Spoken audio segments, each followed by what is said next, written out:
Vous êtes de plus en plus nombreux à nous suivre à travers le monde sur YouTube et sur sangoyakongo.com. En tout cas, ce n'est pas moi qui le dis, vous l'exprimez à travers vos sondages. Des duplex, des réactions, la RTVS 1 vous informe toutes les heures, pendant toute la journée. Soyez les mieux informés, soyez les premiers à savoir. Tous les sujets d'actualité traités avec impartialité. Ici, opposition, majorité, société civile bénéficient d'un même traitement. Vous voulez des vraies informations? Alors, ne ratez plus nos éditions d'info.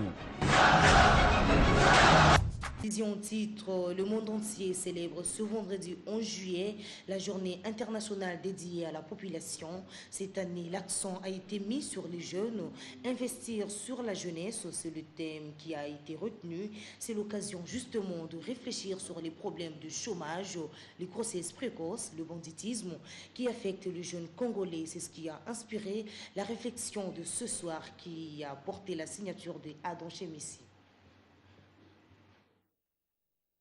La journée de la population dont la célébration porte cette année sur les jeunes nous pousse à nous interroger sur la politique nationale prévue en matière des jeunes congolais.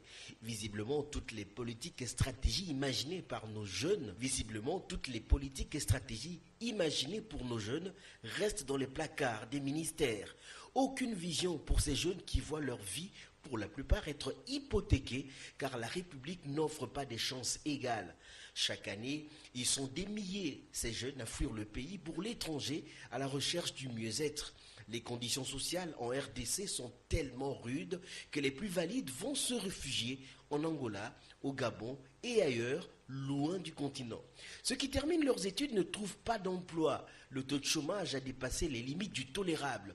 Des licenciés sont devenus, pour la grande majorité, des commerçants, des chauffeurs de taxi. Aujourd'hui, les jeunes attendent tout des pouvoirs publics. Ils continuent à attendre un lendemain meilleur, annoncé qui ne vient toujours pas. Beaucoup le disent, l'État a aussi sa part de responsabilité sur la délinquance juvénile qui résulte du chômage et de l'oisiveté. Les filles mères se comptent par dizaines. Les enfants de la rue continuent à faire la loi dès la nuit tombée, en plein centre-ville. Pourtant, il existe tout un ministère chargé de la jeunesse. Pourquoi aucune politique en matière de jeunes n'est préconisée?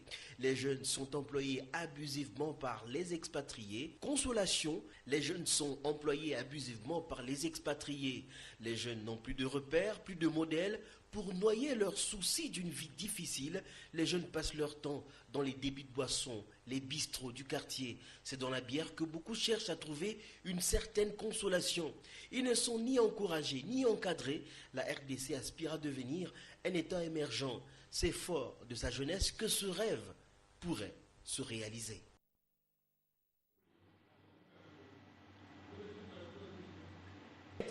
Vous êtes de plus en plus nombreux à nous suivre à travers le monde sur YouTube et sur sangoyakongo.com.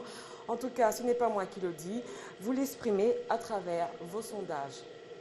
Merci de nous suivre partout dans le monde à travers surtout le site internet sangoyakongo.com. Bienvenue sur la télé démocratique.